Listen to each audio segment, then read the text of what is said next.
Hello friends, welcome to the success Kendra. Friends, आप सभी को गुड इवनिंग। और सबसे पहले तो एक बार फटाफट सेशन को लाइक कर दीजिए और इसका लिंक किसी भी एक ग्रुप में जहाँ कहीं भी आप हैं, चाहे वह टेलीग्राम ग्रुप हो, फेसबुक ग्रुप हो या फिर व्हाट्सएप ग्रुप हो, वहाँ पर जल्दी से शेयर कर दीजिए ताकि और भी लोग जुड़ जाए और सेशन और भी ज़्यादा मज़ेदार बन जाए। जैसे आप जानते हैं कि हम लोग बिहार पुलिस कांस्टेबल की जो भर्ती वर्ष 2023 में 21,391 पदों पर जो आई हुई है, उसके लिए हम लोग रोज़ शाम में एक फुल लेंथ प्रैक्टिस सेट को कवर करते हैं। इस सेट में टोटल 100 इंपॉर्टेंट क्वेश्चंस होते हैं, जिस प्रकार से आपके एग्जाम यानी कि बिहार पुलिस कांस्टेबल के एग्जाम में प्रश्न पूछे जाते हैं। तो फ्रेंड्स, इस सेट को पूरा लगाइए। और इससे पहले मैंने ढेर सारे वीडियोज़ बिहार पुलिस भर्ती 2023 के लिए लगभग 100 वीडियोज़ कवर कराया हुआ है। अगर आपने उन वीडियोज़ को नहीं देखा है तो ज़रूर देख लीजिएगा। सभी का लिंक आपको आज की इस वीडियो के डिस्क्रिप्शन बॉक्स में मिल जाएगा। फ्रेंड्स, इसमें जो है थोड़ा सा डिफ़िकल्ट प्रश्न जरूर मिलेंगे, हार्ड प्रश्न जरूर मिलेंगे, लेकिन आपके एग्ज़ाम के दृष्टिकोण से बहुत ही इम्पॉर्टेंट है। आपका जो पेपर 1, 7 और 15 अक्टूबर 2023 को निर्धारित है, उसके लिए बड़ा ही महत्वपूर्ण यह सेशन है। आपसे मैं एक बार फिर से रिक्वेस्ट कर रहा हूँ फ्रेंड्स कि एक बार जल्दी से सभी लोगों से मैं अनुरोध कर रहा हूँ कि सभी लोग एक बार सेशन को जल्दी से लाइक कर दीजिए और इसका लिंक किसी भी एक ग्रुप में फटाफट शेयर कर दीजिए। चलिए, आज का सेशन हम लोग स्टार्ट करते हैं। आज के सेट का जो कटऑफ मैंने रखा है वो 75 रखा हुआ है। शुरू करते हैं। आज के सेशन का पहला प्रश्न पढ़ेंगे। देखिए, पहला प्रश्न ही कितना दमदार है। किस युद्ध के हार के बाद नेपोलियन को सेंट हेलेना द्वीप पर निर्वासित कर दिया गया? बताइए। सभी लोग इसका आंसर कमेंट करेंगे। बिल्कुल बिहार पुलिस का जो पैटर्न है उसी पर आधारित प्रश्न इस पूरे सेट में आपको देखने को मिलेंगे। चलिए, कमेंट करिएगा कि किस युद्ध के हार के बाद नेपोलियन को सेंट हेलेना द्वीप पर निर्वासित कर दिया गया। तो इसका करेक्ट आंसर हो जाएगा ऑप्शन नंबर बी, वाटरलू के युद्ध के बाद। वाटरलू का युद्ध जो हुआ था ये 1815 ईस्वी में हुआ था। इसमें नेपोलियन हार गया था और नेपोलियन को बंदी बना लिया गया और उसको सेंट हेलेना द्वीप पर भेज दिया गया, जहां पर 1821 ईस्वी में नेपोलियन की मृत्यु हो गई। नेपोलियन को लिटिल कारपोलर कहा जाता है। नेपोलियन को लिटिल कारपोरल कहा जाता है, ये भी ध्यान रखेंगे। नेपोलियन फ्रांस का राजा कब बना था, फ्रांस का सम्राट कब बना था? तो नेपोलियन 1804 ईस्वी में फ्रांस का सम्राट बना था। नेपोलियन ने बैंक ऑफ फ्रांस की स्थापना 1800 ईस्वी में किया था, ये भी आप जरूर ध्यान रखिएगा। चलिए, नेक्स्ट क्वेश्चन कर लेंगे। अगला प्रश्न के निम्न में से कौन सा इसमें से असत्य है यानी कि गलत है? चलिए, ध्यान से पढ़िए सभी को और आंसर मेरे भाई मेरे बहन कमेंट करिए। ये एक सुनहरा मौका है आपके पास। बिहार पुलिस की 21,391 पदों पर ये वैकेंसी आई हुई है। ये आपके लिए एक सुनहरा मौका है। फिर इतनी वैकेंसी भविष्य में आए ना आए इसकी कोई भी गारंटी नहीं है, इसलिए इस अवसर को अपने हाथ से जाने मत दीजिए। कौन सा इसमें से असत्य है? देखिए, गौरवपूर्ण क्रांति यानी कि जिसको कि ग्लोरियस रिवॉल्यूशन कहा जाता है 1688 में हुई थी, बिल्कुल सही है। वांडीवास के युद्ध हुआ था 1860 में? नहीं, वांडीवास के युद्ध हुआ था 1760 में। वांडीवास का युद्ध जो हुआ था ये किसके बीच हुआ था? तो अंग्रेज और फ्रांसीसी के मध्य हुआ था। इसमें अंग्रेज जीत गए थे, फ्रांसीसी हार गए थे। अंग्रेजी सेना का नेतृत्व आयरकुट कर रहा था और फ्रांसीसी सेना का नेतृत्व इसमें काउंट डी लाली कर रहा था। काउंट डी लाली, क्लियर। चलिए, वाटरलू का युद्ध अभी मैंने बताया आपको 1815 और गिरिया का युद्ध 1740 में हुआ था। सभी पॉइंट्स को ध्यान रखिएगा। ऑप्शन नंबर इसका बी राइट आंसर हो जाएगा। नेक्स्ट क्वेश्चन कर लीजिएगा कि हर्यंक वंश का अंतिम शासक कौन था? हर्यंक वंश का अंतिम शासक कौन था? जरा सोच समझ करके, थोड़ा रुक करके आंसर कमेंट करिएगा। ऐसा नहीं फटाक से आप आंसर कमेंट कर दीजिए, ऑप्शन देखे और कमेंट कर दिया, ऐसा नहीं है। चलिए, यहाँ हर्यंक वंश पूछा गया है, न कि मौर्य वंश, क्लियर है। मौर्य वंश का आखिरी शासक जो था मौर्य वंश का, ये बृहद्रथ था। लेकिन हर्यंक वंश का आखिरी शासक कौन था? तो देखिए, हर्यंक वंश की स्थापना किसने किया था? बिंबिसार ने किया था। किसने किया था? बिंबिसार ने किया था। हर्यंक वंश का आखिरी शासक नागदशक था। नागदशक को शिशुनाग ने अपदस्थ कर दिया और मगध पर शिशुनाग वंश की स्थापना किया था। शिशुनाग ने राजधानी को पाटलिपुत्र से लेकर के वैशाली आ गया, लेकिन फिर शिशुनाग का जब उत्तराधिकारी कालाशोक बनता है तो कालाशोक फिर वैशाली से लेकर के पाटलिपुत्र अपनी राजधानी लेकर के चला गया। सारे पॉइंट्स को ध्यान रखिएगा, ठीक है। चलिए, नेक्स्ट क्वेश्चन है कि मदर किसकी रचना है? देखिए, कितना अच्छा प्रश्न है। मदर किसकी रचना है? चलिए, जल्दी से आंसर कमेंट कर दीजिए। मदर किसकी रचना है? मदर जो है यह रचना किसकी है? तो मदर मैक्सिम गोर्की की रचना है। मैक्सिम गोर्की की रचना है मदर। ठीक है, याद रखिएगा। चलिए नेक्स्ट क्वेश्चन है हमारा कि जनगणना 2011 के अनुसार सबसे ज़्यादा साक्षरता दर वाला केंद्र शासित प्रदेश कौन सा है। अगर राज्य रहता तो आप टपाक से आंसर कमेंट कर देते केरल, लेकिन यहाँ थोड़ा सोच के आंसर दीजिएगा कि जनगणना 2011 के अनुसार सबसे ज़्यादा साक्षरता दर वाला केंद्र शासित प्रदेश यूनियन टेरिटरी कौन सा है। चलिए बताइए कौन सा केंद्र शासित प्रदेश सबसे ज़्यादा साक्षरता दर वाला है जनगणना 2011 के अनुसार। तो ये जो है ये लक्षद्वीप है, लक्षद्वीप है। ठीक है, चलिए नेक्स्ट क्वेश्चन करेंगे। अगला प्रश्न है हमारा कि क्राकाटोआ ज्वालामुखी कहाँ पाया जाता है। क्राकाटोआ ज्वालामुखी कहाँ पर है, किस देश में है, कमेंट करिए, बताइए इसका सही आंसर क्या होगा। देखिए क्राकाटोआ ज्वालामुखी जो है ये इंडोनेशिया में है। अच्छा, इंडोनेशिया में अभी एक हाल ही में जो ज्वालामुखी था वहाँ पर विस्फोट हुआ है, उसका नाम माउंट सेमेरू है, माउंट सेमेरू। याद रखिएगा ये कहाँ पर है, इंडोनेशिया में है। क्राकाटोआ कहाँ पर है, इंडोनेशिया में है। माउंट मेरापी भी इंडोनेशिया में है। ठीक है, माउंट सिनाबंग भी इंडोनेशिया में ही है। तो इतने सारे पॉइंट्स आपको ध्यान रखने हैं। चलिए नेक्स्ट क्वेश्चन कर लेंगे कि पुर्तगाली उपनिवेश का प्रथम वायसराय भारत में कौन हुआ। पुर्तगाली उपनिवेश का प्रथम वायसराय भारत में कौन हुआ।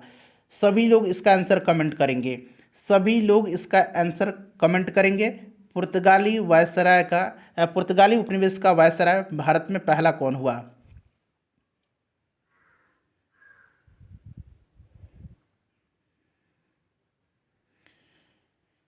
बताइए। तो फ्रेंड्स ये था फ्रांसिस्को द अल्मेडा। कौन था, ये था फ्रांसिस्को द अल्मेडा। याद रखिएगा ये कौन था, तो फ्रांसिस्को द अल्मेडा। और ये कब वायसराय बन करके आया था, तो 1505 में ये भारत में पुर्तगाली उपनिवेश का वायसराय बन करके आया था। ठीक है, ध्यान रखिएगा इसको। चलिए आगे बढ़ेंगे, नेक्स्ट क्वेश्चन कर लेंगे। नेक्स्ट क्वेश्चन है हमारा कि फ्रैंकफर्ट की संधि 10 मई 1871 ईस्वी को किसके बीच हुई थी। फ्रैंकफर्ट की संधि कब हुई थी, 10 मई 1871 को। इस बात को आपको ध्यान रखना है। और ये किसके मध्य हुई थी, तो देखिए फ्रैंकफर्ट की संधि जो हुई थी ये हुई थी फ्रांस और प्रसा के मध्य में, फ्रांस और प्रसा के मध्य में। ध्यान रखिएगा फ्रैंकफर्ट की संधि। अगला प्रश्न है, नेक्स्ट क्वेश्चन है हमारा कि भारत में 1612 ईस्वी में अंग्रेजों ने अपनी पहली फैक्ट्री कहाँ स्थापित किया था। 1612 ईस्वी में अंग्रेजों ने अपनी पहली फैक्ट्री कहाँ पर स्थापित किया था, भारत में। बताइए सही आंसर इसका क्या होगा। तो देखिए भारत में 1612 ईस्वी में अंग्रेजों ने अपनी पहली फैक्ट्री जो है यह कहाँ पर स्थापित किया था। तो फ्रेंड्स यह किया था सूरत में। कहाँ पर किया था, सूरत में किया था। ध्यान रखिएगा, बहुत ही इंपॉर्टेंट प्रश्न है। नेक्स्ट क्वेश्चन है हमारा क्वेश्चन नंबर 10 कि 74वें गणतंत्र दिवस परेड में किस राज्य की झांकी को प्रथम पुरस्कार मिला। अच्छा, ये जो 74वां गणतंत्र दिवस परेड था इसमें मुख्य अतिथि कौन थे। 74वें गणतंत्र दिवस के अवसर पर मुख्य अतिथि जो थे ये मिस्र के राष्ट्रपति अब्देल फतेह अल सीसी थे। ठीक है, और इसमें परेड में जो है किस राज्य की झांकी को पहला पुरस्कार मिला था, तो यह राज्य उत्तराखंड है। उत्तराखंड राइट आंसर इसका हो जाएगा। ठीक है, चलिए नेक्स्ट क्वेश्चन कर लेंगे। नेक्स्ट प्रश्न है हमारा कि the struggle for India's soul, यह मैंने अंग्रेजी में लिखा है the struggle for India's soul. इस पुस्तक के लेखक कौन है, बताइए। The struggle for India's soul book written by, बताइए किसके द्वारा लिखा गया है। तो फ्रेंड्स यह लिखा गया है शशि थरूर के द्वारा। शशि थरूर के द्वारा यह पुस्तक लिखा गया है the struggle for India's soul. Next question है हमारा कि एंजिल जलप्रपात निम्नलिखित में से किस देश में है। एंजिल जलप्रपात जो है ये किस देश में है, बताइए। इंपॉर्टेंट क्वेश्चन है, बहुत ही ज़्यादा इंपॉर्टेंट क्वेश्चन है। बताइए एंजिल जलप्रपात किस देश में है। एंजिल जो है फ्रेंड्स यह कहाँ पर है, तो वेनेजुएला में है, वेनेजुएला में है। क्लियर। चलिए नेक्स्ट क्वेश्चन कर लेंगे कि सही शब्दों को विचारानुसार क्रम दीजिए।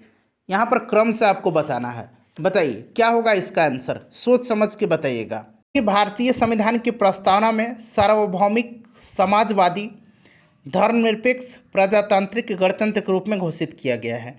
तो यहाँ पर आप देखेंगे तो सबसे पहले क्या मैंने बताया आपको, सबसे पहले मैंने आपको बताया है सार्वभौमिक। ठीक है, सार्वभौमिक।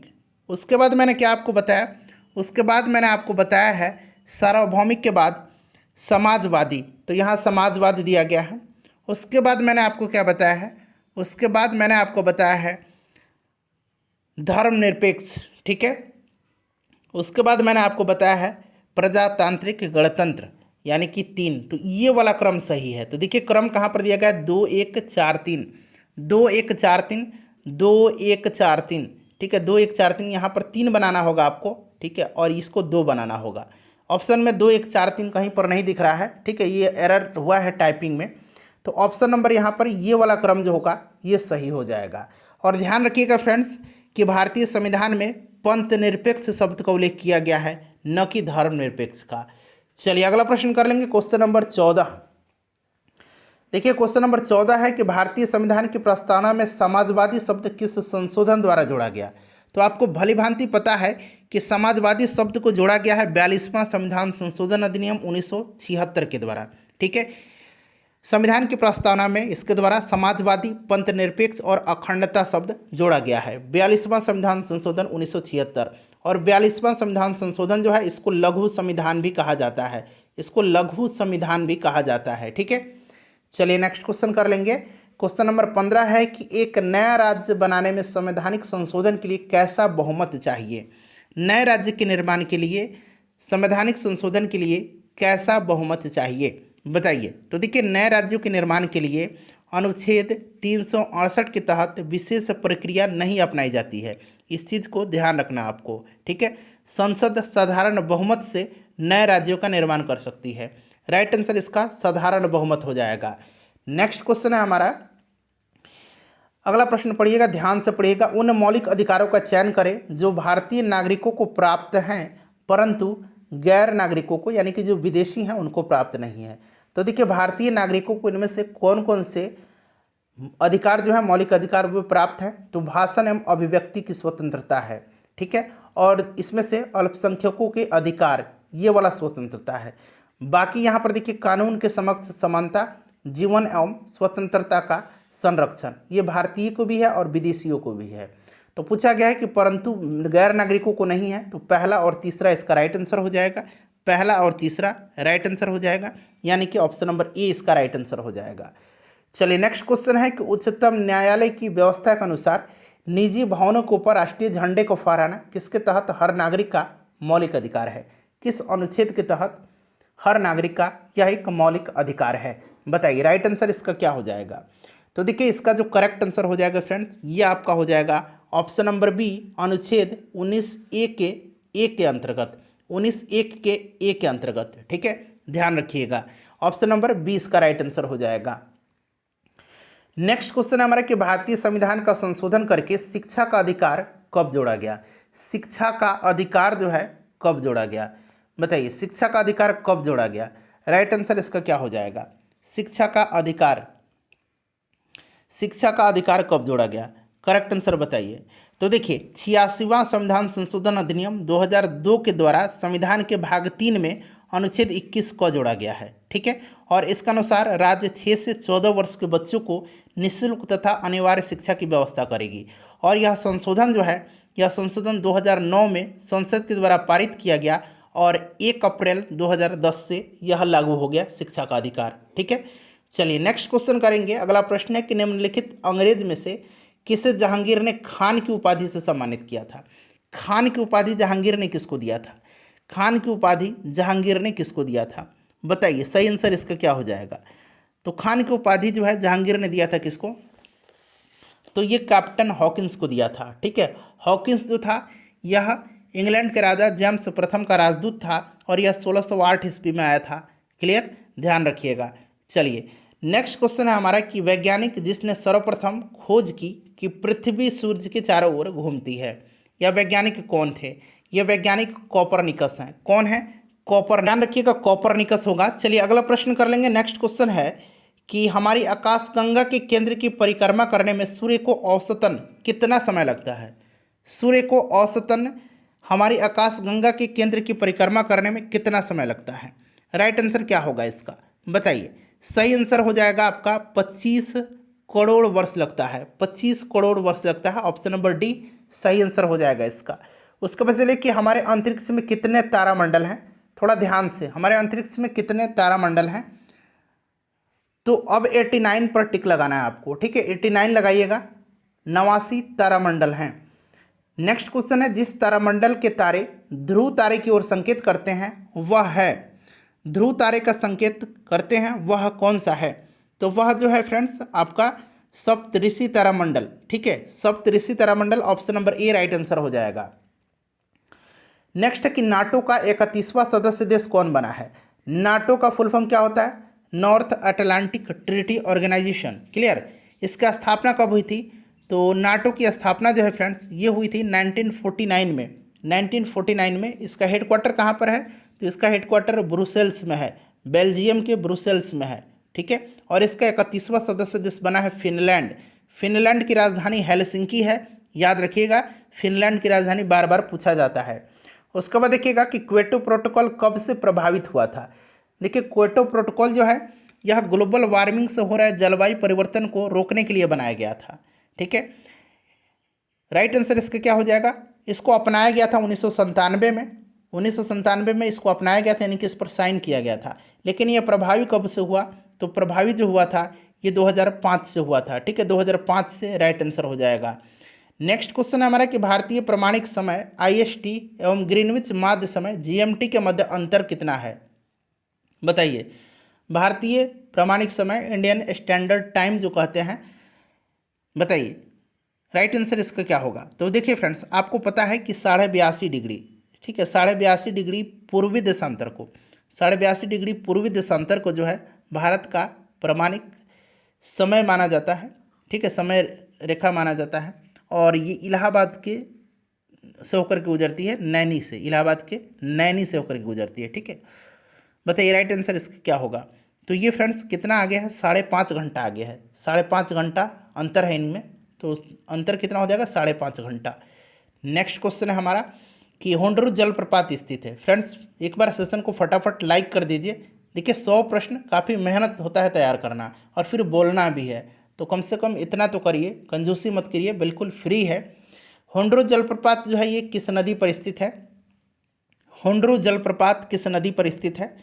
होंडरू जो है यह स्वर्णरेखा नदी पर है। ठीक है, झारखंड में है, ध्यान रखिएगा। नेक्स्ट क्वेश्चन है हमारा कि भारत की राष्ट्रीय अर्थव्यवस्था का सबसे बड़ा स्रोत कौन सा है? भारत की राष्ट्रीय अर्थव्यवस्था का सबसे बड़ा स्रोत कौन सा है? चलिए सभी लोग आंसर कमेंट करेंगे। भारत की राष्ट्रीय अर्थव्यवस्था का सबसे बड़ा स्रोत कौन सा है? सबसे बड़ा स्रोत जो है ये सेवा क्षेत्र है, सेवा क्षेत्र है। ठीक है, ध्यान रखिएगा। नेक्स्ट क्वेश्चन है हमारा कि जनगणना 2011 के अनुसार बिहार का सर्वाधिक साक्षरता दर वाला जिला कौन सा है?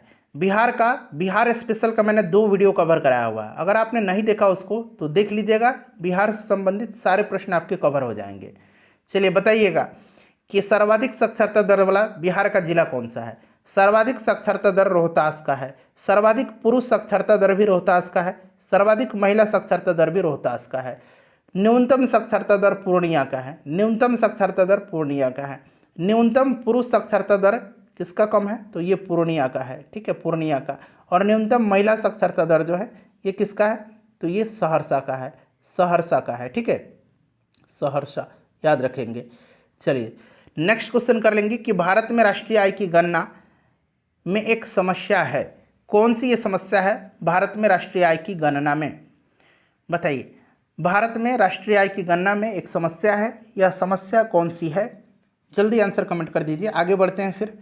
तो ये गैर मुद्रीकृत खपत है, गैर मुद्रीकृत खपत है, ध्यान रखिएगा। चलिए उसके बाद नेक्स्ट क्वेश्चन है कि भारत की राष्ट्रीय आय आंकड़ों का आकलन किसके द्वारा किया जाता है? किसके द्वारा किया जाता है? बताइए राइट आंसर क्या हो जाएगा इसका? राष्ट्रीय आय आंकड़ों का आकलन जो है ये केंद्रीय सांख्यिकी संगठन के द्वारा किया जाता है। Option number D right answer हो जाएगा। 32 नंबर क्वेश्चन कर लेंगे कि भारतीय संविधान के किस अनुच्छेद में राज्य वित्त आयोग का प्रावधान है? राज्य वित्त आयोग और राज्य का चुनाव आयोग, ये 2 बड़ा इंपॉर्टेंट होता है। किसी भी राज्य का अगर आप एग्जाम देते हैं तो ये याद रखना होगा आपको। राज्य वित्त आयोग जो है ये अनुच्छेद 243 आई में है, और चुनाव आयोग जो है ये अनुच्छेद 243 के में है। नेक्स्ट क्वेश्चन कर लेंगे, अगला प्रश्न है हमारा कि तुर्की की राजधानी कहाँ पर है? बताइएगा। तुर्की की राजधानी, टर्की की राजधानी कहाँ पर है? बहुत लोग टर्की भी लिखेंगे इस तरह से। बताइए तुर्की की राजधानी कहाँ पर है? तुर्की की राजधानी जो है ये अंकारा है, अंकारा है। ठीक है, ओमान की राजधानी मस्कट है, याद रखिएगा। चलिए कतर की राजधानी दोहा है। नेक्स्ट क्वेश्चन है कि पटाना घास का मैदान किस देश में पाया जाता है? कहाँ पर है पटाना घास का मैदान? पटाना घास का मैदान जो है ये कहाँ पर है? बताइए राइट आंसर इसका क्या हो जाएगा? पटाना कहाँ पर है? पटाना जो है ये श्रीलंका में है। पटाना श्रीलंका में है। ठीक है, चलिए नेक्स्ट क्वेश्चन करेंगे कि मानव त्वचा को रंग देने वाला वर्णक कौन सा है? मानव त्वचा का रंग जो बनता है ये किस वर्णक के कारण बनता है? जल्दी से आंसर कमेंट कर दीजिए, आसान प्रश्न है।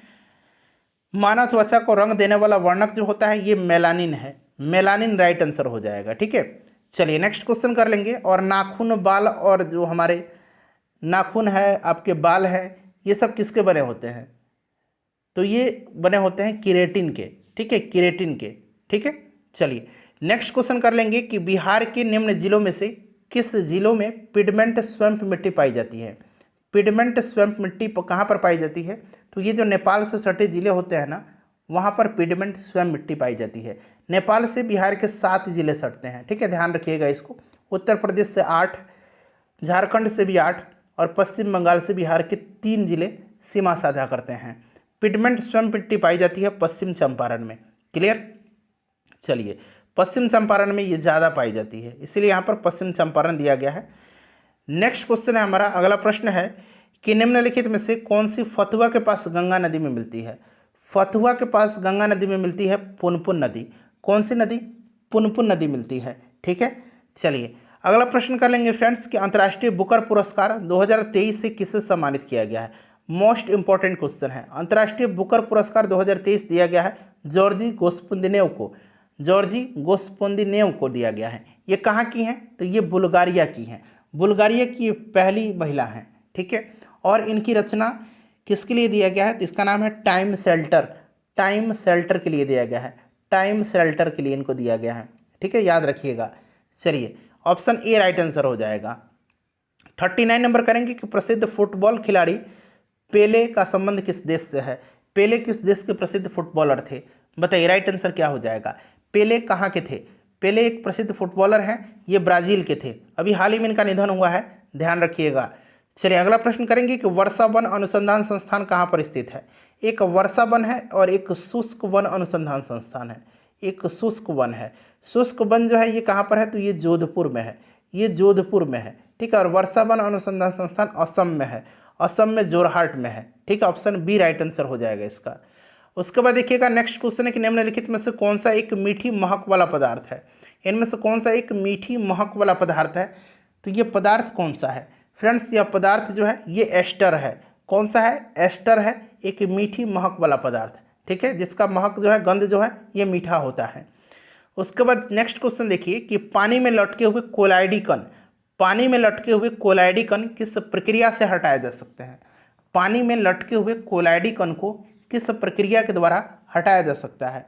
यह प्रक्रिया जो है यह कौन सा है? चलिए आंसर कमेंट कर दीजिए। यह प्रक्रिया जो है यह स्कंदन है। कौन सी प्रक्रिया है? यह प्रक्रिया स्कंदन है, ध्यान रखिएगा। चलिए अगला प्रश्न कर लेंगे कि ध्वनि का तारत्व किस पर निर्भर करता है?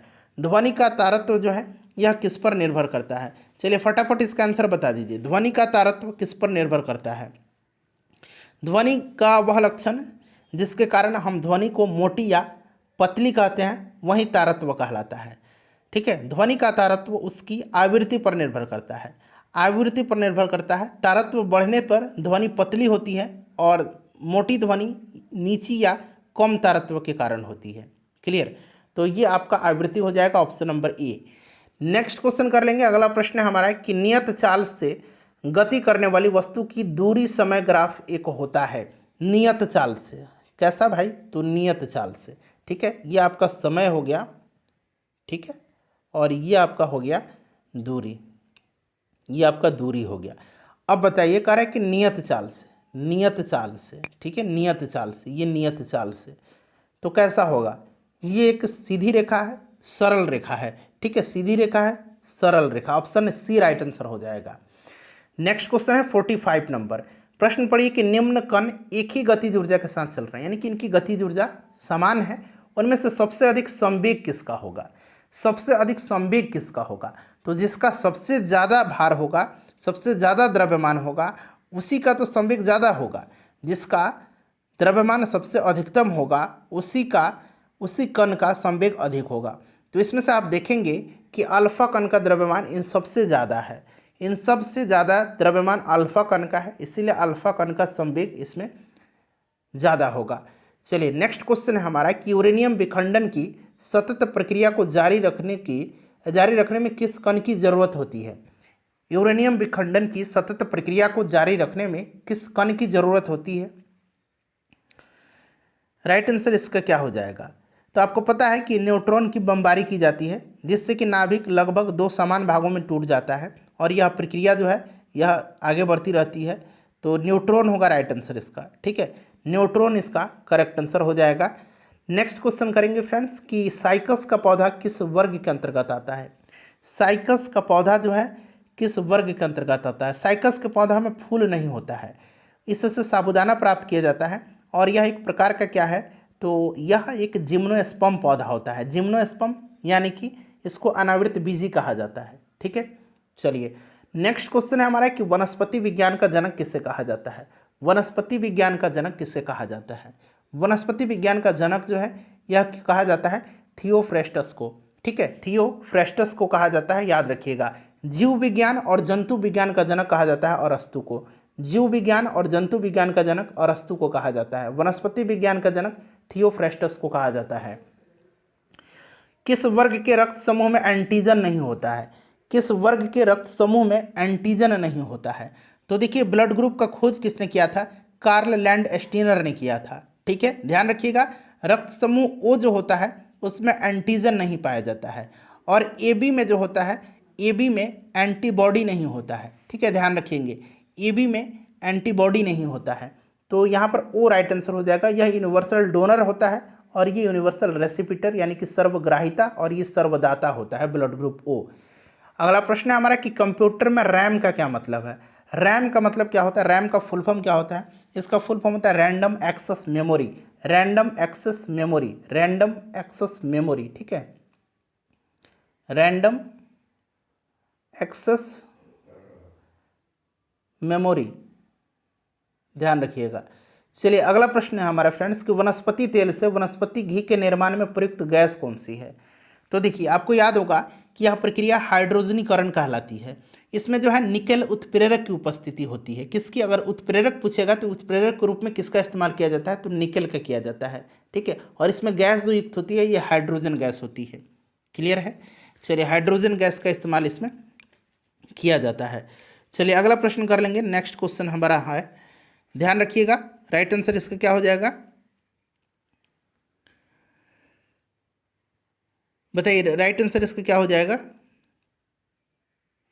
हाँ, हाइड्रोजन गैस। चलिए नेक्स्ट क्वेश्चन है हमारा कि पहला सार्क सम्मेलन जो है किस वर्ष हुआ था? अच्छा, सार्क स्थापना इसका कब हुआ था? तो 1985 में बांग्लादेश ढाका में हुआ था। हेडक्वार्टर इसका काठमांडू में है। 1985 में इसकी स्थापना हुई थी और इसमें टोटल 8 देश सदस्य हैं, ठीक है। और इसका पहला सम्मेलन जो हुआ था 1985 में ही हुआ था ढाका बांग्लादेश में। चलिए अगला प्रश्न कर लेंगे फ्रेंड्स कि H2O में H2O2 में ये हाइड्रोजन परऑक्साइड है, इसमें पूछा गया कि ऑक्सीजन की ऑक्सीकरण संख्या क्या है? ऑक्सीकरण संख्या निकालने का तरीका मैंने आपको बता दिया है। देखिए यहाँ पर कोई भी कहीं पर प्लस माइनस चार्ज नहीं दिया गया है, यानी कि अगर हाइड्रोजन का यहाँ पर हम लिखेंगे आपका कितना, हाइड्रोजन का 2, ठीक है, क्योंकि 2 हाइड्रोजन है। ऑक्सीजन का हम यहाँ पर 2x मान लेंगे, ठीक है, जिसका निकालना इक्वल टू यहाँ पर 0 हो जाएगा। अब यहाँ पर 2x इक्वल टू कितना हो जाएगा? -2 हो जाएगा। ये इधर जाएगा तो माइनस में जाएगा ना भाई। अब x इक्वल टू कितना हो जाएगा? तो -1 हो जाएगा, ये यही -1 ध्यान रखना आपको, ठीक है। चलिए नेक्स्ट क्वेश्चन करेंगे कि इनमें से कौन एक तना का उदाहरण है? इसमें से तना का उदाहरण कौन सा है? बताइए तना का उदाहरण कौन सा है इसमें से? प्याज, गाजर, मूली, शकरकंद, कौन तना का उदाहरण है? तो देखिए तना में प्याज, लहसुन, हल्दी, आलू ये सब तने हैं, ठीक है, भूमिगत तना है ये, प्याज हो जाएगा राइट आंसर। उसके बाद देखिए फूल का अध्ययन क्या कहलाता है? फूल का अध्ययन क्या कहलाता है? फूल का अध्ययन को कहा जाता है फ्लोरिकल्चर, और फ्लोरिकल्चर भी कहा जाता है और एंथोलॉजी भी कहा जाता है, एक ही बात है, एंथोलॉजी, ठीक है, एंथोलॉजी भी रहेगा तो भी आपको कन्फ्यूज़न नहीं होना चाहिए, एंथोलॉजी, ठीक है, इस तरह से एंथोलॉजी लिखा होगा और फ्लोरिकल्चर एक ही चीज़ है, क्लियर। पोमोलॉजी ये फलों का अध्ययन कहलाता है, फलों का अध्ययन कहलाता है।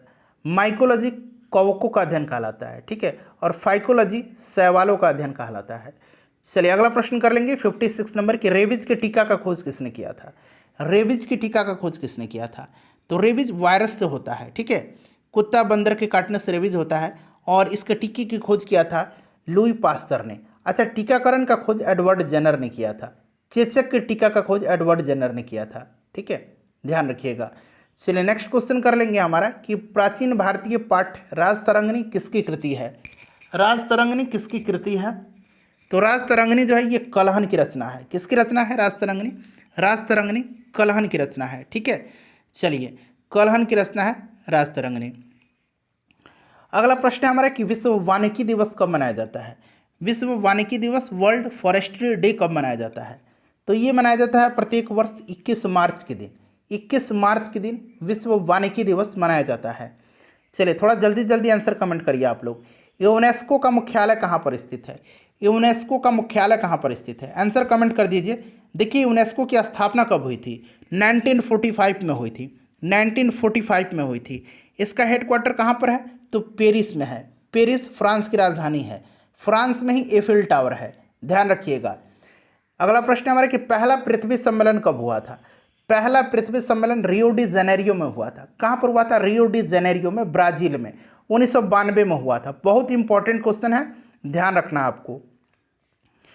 1866 में ईस्ट इंडिया एसोसिएशन की स्थापना किसने किया था? 1866 में ईस्ट इंडिया एसोसिएशन की स्थापना किसने किया था? बताइए राइट आंसर इसका क्या हो जाएगा। 1866 में ईस्ट इंडिया एसोसिएशन की स्थापना किया था दादा भाई नौरोजी ने। और 1876 में, याद रखिएगा, 1876 में इंडियन एसोसिएशन की स्थापना किसने किया था? तो इंडियन एसोसिएशन की स्थापना 1876 में सुरेंद्र नाथ बनर्जी और आनंद मोहन बोस ने किया था। अगला प्रश्न कर लेंगे कि मालगुडी डेज किसके द्वारा लिखा गया है? मालगुडी डेज को लिखा किसने है? तो फ्रेंड्स ये लिखा है किसने? बताइए राइट आंसर। आर के नारायण ने, ठीक है। अच्छा, आर के नारायण की और भी पुस्तक है, जैसे कि स्वामी एंड फ्रेंड, ठीक है, Swami and friend, the dark room, the dark room, ठीक है, याद रखिएगा। उसके बाद waiting for the Mahatma, waiting for the Mahatma, ठीक है, वेटिंग फॉर द महात्मा, ये सारी पुस्तक आर के नारायण की हैं। अगला प्रश्न है हमारा कि नाइचो किस देश की गुप्तचर संस्था है? नाइचो जो है ये किस देश की गुप्तचर संस्था है? नाइचो जो है ये कहाँ की है गुप्तचर संस्था? नाइचो जो है ये जापान की है। कहाँ की है? जापान की, याद रखिएगा, जापान। अच्छा, ईरान की जो है पूछा जाता है, ईरान की सवाक है, ठीक है। इजराइल का मोसाद है, इजराइल का बड़ा पूछा जाता है, मोसाद है इसकी गुप्तचर एजेंसी। भारत का तो आपको पता ही है, IB रॉ, ये सब हैं। चलिए उसके बाद देखिएगा कि निम्न में से कौन सी धातु बिजली की सबसे अधिक सुचालक है? बिजली की सबसे अधिक सुचालक इसमें से कौन सी धातु है? बताइए राइट आंसर। तो सबसे अधिक सुचालक जो इसमें से धातु है यह आपका चांदी हो जाएगा, चांदी हो जाएगा, ठीक है। चलिए नेक्स्ट क्वेश्चन करेंगे फ्रेंड्स कि यूनेस्को वैश्विक विरासत स्थल खजुराहो कहाँ पर स्थित है? खजुराहो कहाँ पर स्थित है? यूनेस्को के बारे में मैंने अभी आपको बताया था, 1945 में स्थापना हुई थी। हेडक्वार्टर इसका पेरिस में है, फ्रांस में, पेरिस में, ठीक है। बताइए यूनेस्को विश्व विरासत स्थल जो है खजुराहो ये कहाँ पर है? तो फ्रेंड्स ये मध्य प्रदेश में है खजुराहो, ध्यान रखिएगा। चलिए नेक्स्ट क्वेश्चन है हमारा कि शांत घाटी बचाओ आंदोलन कब शुरू हुआ था? शांत घाटी बचाओ आंदोलन ये हुआ था दरअसल कहाँ पर? तो ये केरला में हुआ था। साइलेंट वैली वहीं पर पाया जाता है ना, शांत घाटी। और ये 1973 में स्टार्ट हुआ था, ठीक है, 1973 में, याद रखिएगा। नेक्स्ट क्वेश्चन कर लेंगे। अगला प्रश्न हमारा कि हाल ही में यूरोपीय संघ ने किस वर्ष से गैस और डीजल कारों की बिक्री पर प्रतिबंध लगाने की घोषणा किया है? बताइए सही आंसर इसका क्या हो जाएगा। हाल ही में यूरोपीय संघ ने 2035 से गैस और डीजल कारों की बिक्री पर प्रतिबंध लगाने की घोषणा किया है, 2035 से। नेक्स्ट है हमारा कि हाल ही में तीसरा वार्षिक ऑरेंज फेस्टिवल 2023 कहाँ मनाया गया? तीसरा वार्षिक ऑरेंज फेस्टिवल कहाँ मनाया गया? तो ऑरेंज फेस्टिवल मनाया गया है कहाँ पर? नागालैंड में। नागालैंड राइट आंसर होगा इसका। उसके बाद देखिए 24 जनवरी राष्ट्रीय बालिका दिवस किस महिला के सम्मान में मनाया जाता है? बताइए 24 जनवरी को राष्ट्रीय बालिका दिवस मनाया जाता है, ध्यान रखेंगे आप, किस महिला के सम्मान में मनाया जाता है? राष्ट्रीय बालिका दिवस 24 जनवरी के दिन मनाया जाता है। और इसी 24 जनवरी के दिन जो है इंदिरा गांधी ने भारत के पहले महिला प्रधानमंत्री के रूप में शपथ लिया था? तो इंदिरा गांधी राइट आंसर हो जाएगा इसका। नेक्स्ट क्वेश्चन कर लेंगे फ्रेंड्स कि यहाँ पर देखिए 23 जनवरी को पराक्रम दिवस किसकी जयंती पर मनाया जाता है?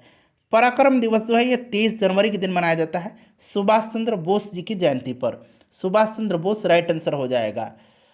71 नंबर पढ़िए कि दिए गए शब्द के पर्यायवाची शब्द का चयन करना है। तो गृह का पर्यायवाची क्या होगा? गृह का पर्यायवाची जो होगा वो आपका निकेतन होगा, ठीक है, निकेतन होगा। कुटीर जो होता है, कुटीर, कुटीर का पर्यायवाची शब्द क्या होता है? तो कुटीर का होता है आपका कुटिया, झोंपड़ी, पर्णकुटी, ठीक है। गगन का तो आपको पता ही है, अंबर, आसमान, व्योम, ये सब होता है। चलिए, वसन का मतलब वस्त्र होता है, कपड़ा होता है, ठीक है, परिधान होता है। चलिए नेक्स्ट क्वेश्चन कर लेंगे कि दिए गए शब्द के समानार्थी शब्द का चयन करें। नौका का समानार्थी शब्द क्या होगा? नौका का जो होता है तरनी होता है, बहुत ही इंपॉर्टेंट है तरनी, याद रखिएगा। उसके बाद चलिए अगला प्रश्न है कि दिए गए विकल्प में से विलोम शब्द का चयन करना है। इसमें से उद्दार का विलोम शब्द बताना है। उद्दार का विलोम शब्द क्या होगा? उद्दार का विलोम शब्द कृपण होगा, कंजूस होगा, ठीक है। चलिए, उदार दिलदार बोलते हैं ना, उदार आदमी है, बड़ा खर्चीला आदमी है, यह कृपण होता है, कंजूस होता है। उसके बाद चलिए इस यहाँ से आपको बताना है, ये आपका मुहावरा है, ढाक के 3 बात। बताइए इस मुहावरे का अर्थ क्या होता है? ढाक के 3 बात, मुहावरे का अर्थ क्या होता है? तो देखिए इसका अर्थ होता है सदा एक ही दिशा में रहना, सदा एक ही दिशा में रहना, ठीक है। तो सदा एक ही दिशा में रहना हो जाएगा। नेक्स्ट क्वेश्चन है हमारा कि निम्नलिखित में से शुद्ध वर्तनी कौन सा है, यानी कि इसमें से शुद्ध लिखा कौन सा गया है? बताइए इसमें से शुद्ध कौन सा लिखा गया है? तो शुद्ध लिखा गया है इसमें से प्रामाणिक। कौन सा लिखा गया है? प्रामाणिक में शुद्ध कौन सा है? तो यहाँ पर देखिएगा ये वाला प्रामाणिक जो है ना, ये शुद्ध लिखा गया है। उसके बाद चलिए अगला प्रश्न है हमारा कि बौद्ध विहार में कई भिक्षु रहते थे, इसमें कहाँ पर त्रुटि है? पूरा सेंटेंस पढ़िए, बौद्ध विहार में भिक्षु रहते थे, कहाँ पर इसमें गलती है? यहाँ पर कहाँ पर यहाँ पर दिया गया है, बताइए कहाँ पर गलती है? तो यहाँ पर देखेंगे तो बिहार नहीं होगा, ये विहार होगा, इस तरह से, ठीक है, विहार होगा। यहाँ पर बिहार लिखा गया है, ये गलत है, बौद्ध विहार होगा, ठीक है, बौद्ध विहार ऐसे होगा। तो कौन सा पार्ट में? बी नंबर में गलत है, ठीक है, बी नंबर में गलत है। चलो उसके बाद नेक्स्ट क्वेश्चन है, रिक्त स्थानों की पूर्ति करना है। सशस्त्र प्रहरी खाली स्थान दिया गया की रक्षा कर रहे थे? बताइए, एक यहाँ पर सुटेबल वर्ड भरना है जिससे कि यह मीनिंगफुल सेंटेंस बन जाए। प्रहरी कोष की रक्षा कर रहे थे, कोष की, ठीक है, कोष की रक्षा कर रहे थे। अगला प्रश्न करेंगे कि मधुर बात करने वाला वाक्यांश के लिए एक शब्द बताइए। मधुर बात करने वाले के लिए एक शब्द क्या होगा? बताइए। तो फ्रेंड्स इसको मधुरभाषी कहा जाता है। अल्पभाषी किसको कहा जाता है? जो कम बोलता हो, ठीक है, जो सुख देता हो उसको सुखद, जो संगीत का ज्ञाता हो उसको संगीतज्ञ कहा जाता है। उसके बाद देखिए, नर की अरु नल नीर की गति एके करी जोय, जेते नीचो है चले तेतो ऊंची होय। यह पंक्ति जो है लिखा किसने है? इसके रचयिता कौन है? नर की अरु नलनीर की गति एके करी जोय, जेते नीचो है चले तेते नीची होय। बताइए, यह लिखा है पंक्ति बिहारी लाल ने। ऑप्शन सी राइट आंसर हो जाएगा। चलिए, पटना हाई कोर्ट के मुख्य न्यायाधीश वर्तमान की बात की जा रही है, अभी आज के डेट में के विनोद चंद्रन है। चलिए उसके बाद नेक्स्ट क्वेश्चन करेंगे कि synonym of the word corroborate, ठीक है, बताइए कोरोबोरेट का यहाँ पर सिनोनिम बताना है। तो इसका मतलब होता है पुष्ट करना, कोरोबोरेट का, तो यहाँ पर सस्टेनेट हो जाएगा। Antonym of the word diligent, बताइए क्या होगा इसका?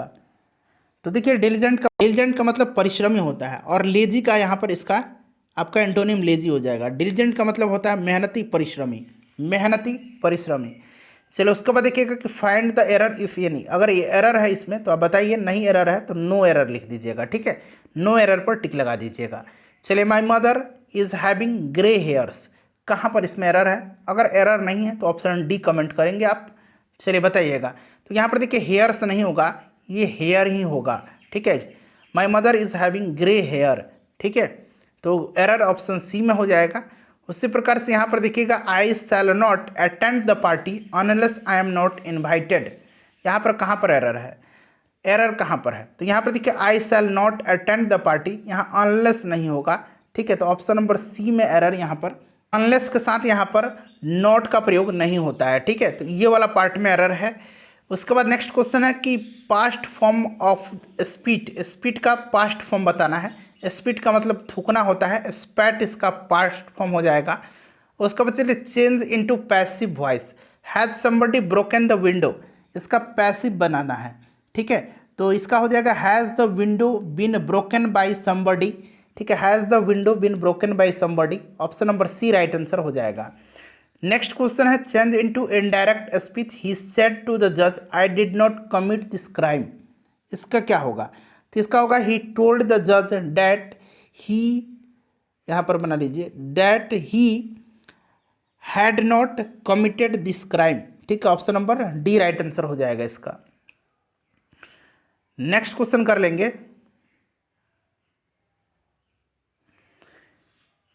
देखिए यहाँ पर आपका वन वर्ड सब्स्टिट्यूशन है, an extreme fear of being in small confined place, ठीक है।